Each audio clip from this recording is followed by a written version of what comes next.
It's my pleasure to introduce Jessika Griffin.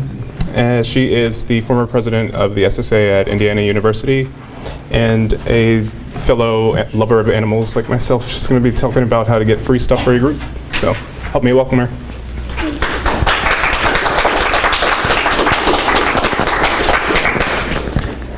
Is that good?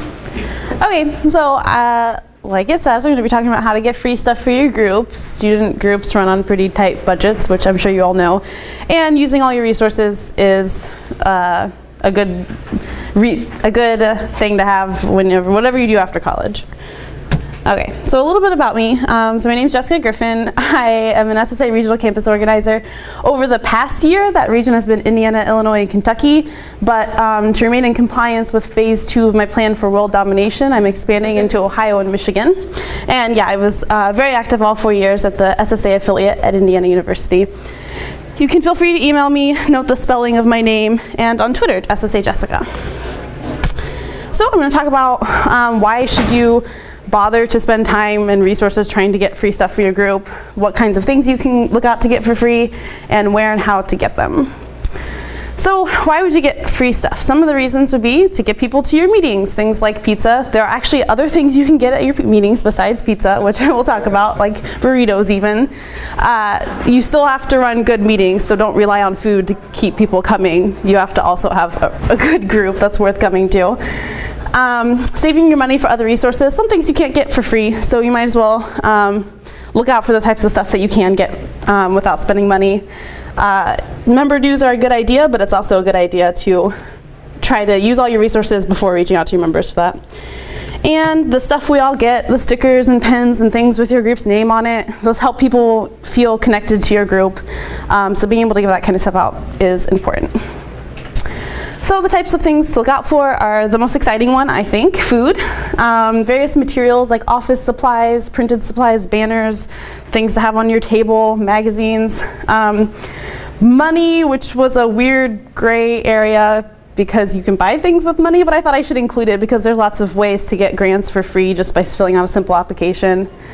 And membership, a lot of organizations, not just secular organizations, just organizations in general, can get you free memberships, which get you goodies down the line. Okay, now the part where I'm going to talk about all the different places to look for this stuff. So there's Secular Student Alliance, of course, other secular organizations, your university, which will be interesting because universities are all completely and entirely different, and then businesses in your city or town. So the stuff you can get from the SSA, all of these are going to have these slash marks. So put secularstudents.org in front of it. So if you go to secularstudents.org/business cards, you can get free business cards. You can upload your own template or just fill in your group's information from us. It's a great resource and I really highly recommend it. You can also get tabling supplies, which are by far our most popular resource. Stickers and pens and brochures and things to have on your table, which you should all be doing, tabling on campus. You can also use secularstudents.org/funding finder. That will get you directed to, if you have a project that you're working on, what kind of grant you should apply for. You can also get free books. For example, the Skeptic's Annotated Bible. If your group does something cool, take lots of pictures of it while it's happening and go to secularstudents.org/brag it up. Make sure all the people in the pictures are okay with their pictures being posted, please, because we'll use that and post it on the site to brag about you. And you can usually select from about 4 different books, and the selection's always rotating.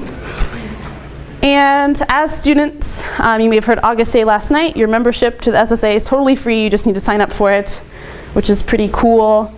And this is not a free thing, but I felt like it was worth noting that Voss Visuals does a lot of printing, and they like atheist groups and secular groups. So if you go to vossvisuals.com/atheism, if you need banners printed or posters and just a bunch of other materials, they'll give you a discount, which is pretty sweet.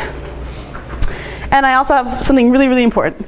To get funding from the SSA, you need to have a group bank account. We can't write a check for your group, but to a person. So that's super, super important. We have a resource currently, a /bank account. It's being sort of overhauled right now, so the information's still good on it, but look for some updates over the next couple months. And regarding any of the SSA stuff you can get for free, you can email one of the organizers, or if you're in a region, contact your regional campus organizer. Okay, so you also have stuff, oh, and I forgot to mention, VNCs. If you know a volunteer network coordinator in your area, they can also help you if you have some SSA questions.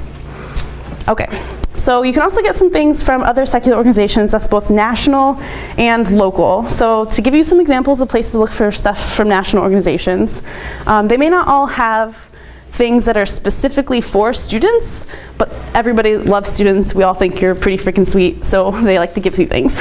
For example, United Coalition of Reason. If you have a couple other secular organizations in your general area, you can get billboards, which is pretty sweet, I think. There's also Americans United for Separation of Church and State. That's a good one. If you were here when Tyler talked, Barry Lynn's actually, the person who started that is actually religious. So you have common grounds if you're at a religious university to promote that organization.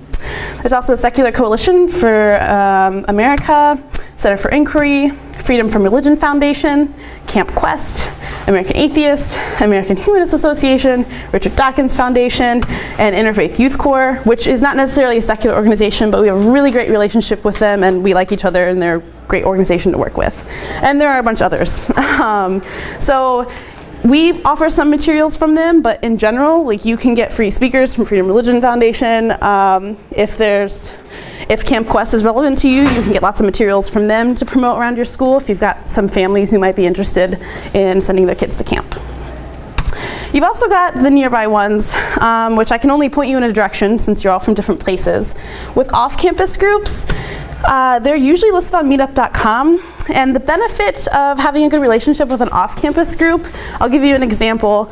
My group needed a whiteboard, and we asked at one of the local CFI meetings if anybody had a whiteboard they didn't want, and somebody had a whiteboard they didn't want, so they gave it to us. So just little relationships like that. Sometimes relationships with off-campus groups don't work out. That's okay, but if it does work out, it's a great relationship to have. There are also student groups. You may have a student group like an hour away from you and you don't even know it. So if they're affiliated from us, you'll find them at secularstudents.org/affiliates.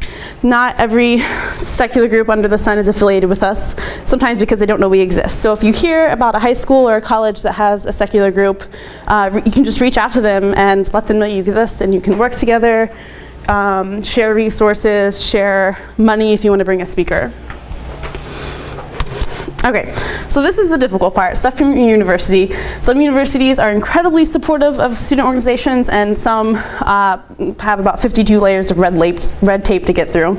So I'm going to give you some examples, and if you have other, if there's something that's not here that you do get for free from your university, raise your hand and bring it up, because there are probably some other people here who can also get that and don't even know it.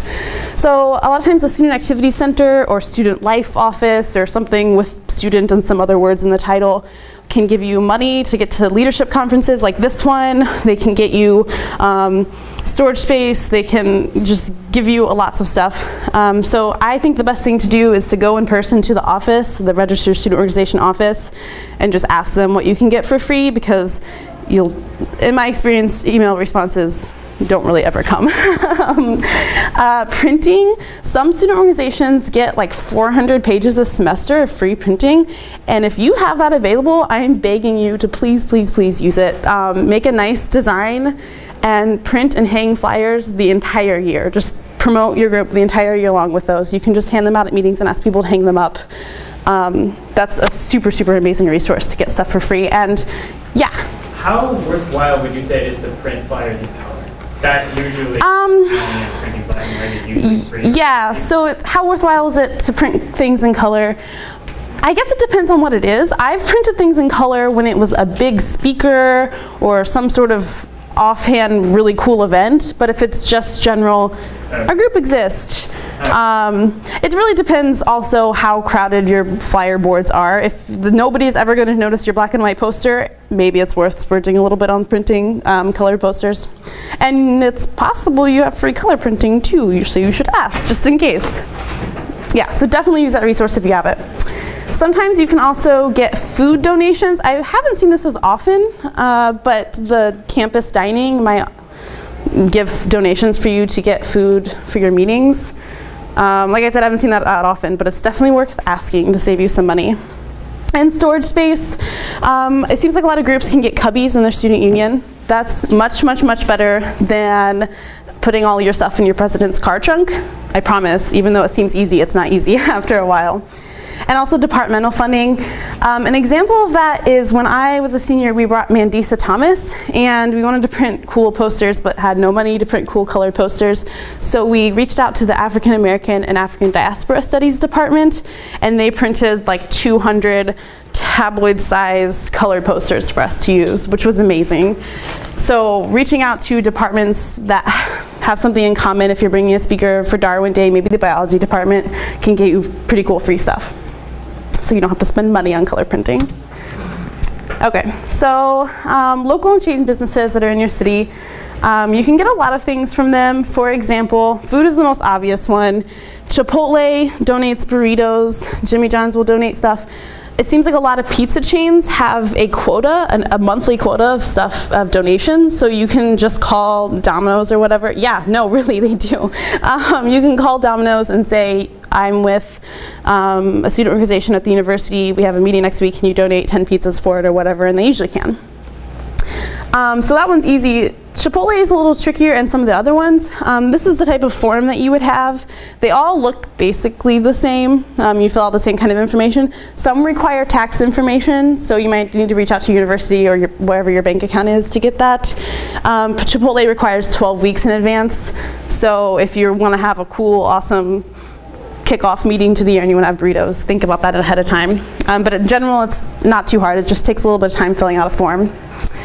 And the local restaurants, you may know some ideas, but think about where you've seen other student organizations. If they've had food from a local restaurant, just walk in and ask for a manager and ask if they do food donations.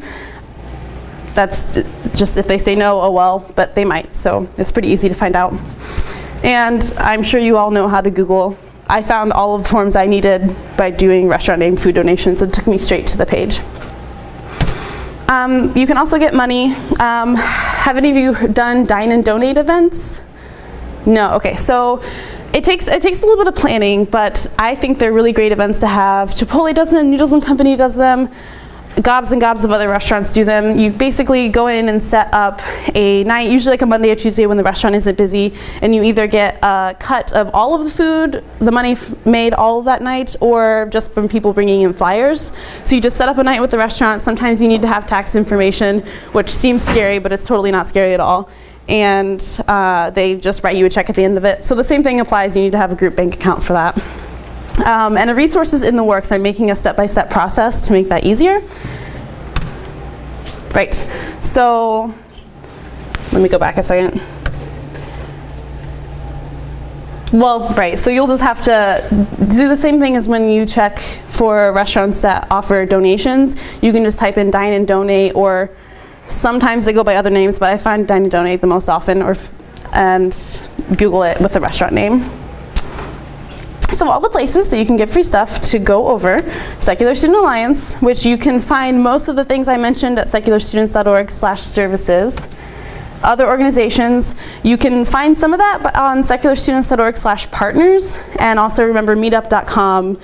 Most off-campus groups are on meetup.com, and secularstudents.org/affiliates. Union University, the easiest thing to do is just go to the department your group is registered through and ask them what you can get, because they'll usually be able to tell you. It's a little bit easier than filing through their student handbook. And the businesses that are in your town, you just got to go in and ask them or look online. Okay, so that's all I have. Were there any other resources from universities that any of you had that I didn't mention? No? Okay. Some universities are more hostile. Yes, Yeah. I have a question. Okay, we just now filled out our budget from the USDA over at the UAB, where we're from. Mm-hmm. And they gave us a little bit of funding for the yard signs. Oh, neat. But we can actually reallocate that into other things if we, do y'all do yard signs as well? I don't personally know of any, like SSA offer yard signs? Yes. We do not. That would be a good way to reach out to printing, like Voss Visuals. We don't have yard signs because it seems like a lot of groups can't do that. But that's kind of cool. Do other organizations put yard signs out on the lawn? We have a really active crew, and they put yard signs all the time. Yeah, everybody has a really active crew. Yeah, that's really neat. No, I haven't heard of that. We don't offer that.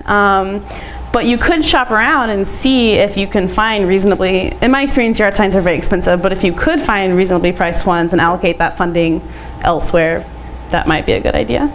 Yeah.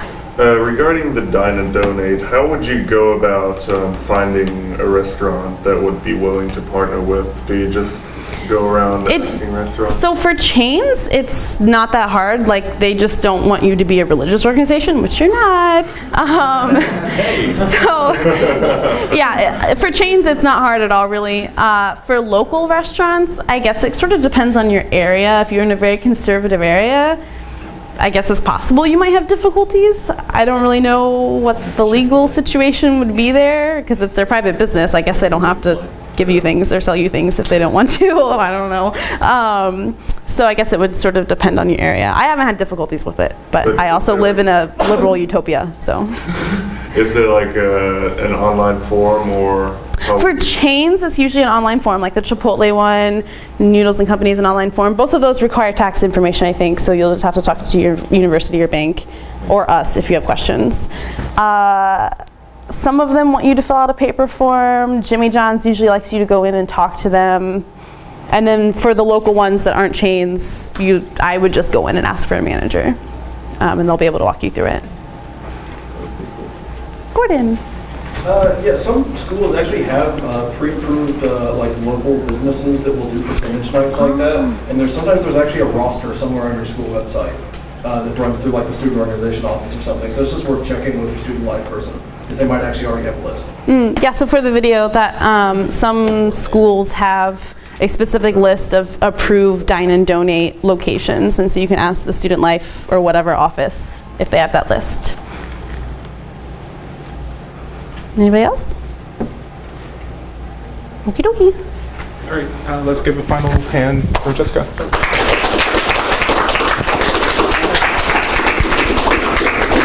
If you have other questions, she's not going away, so you can ask her first. I'm stuck here.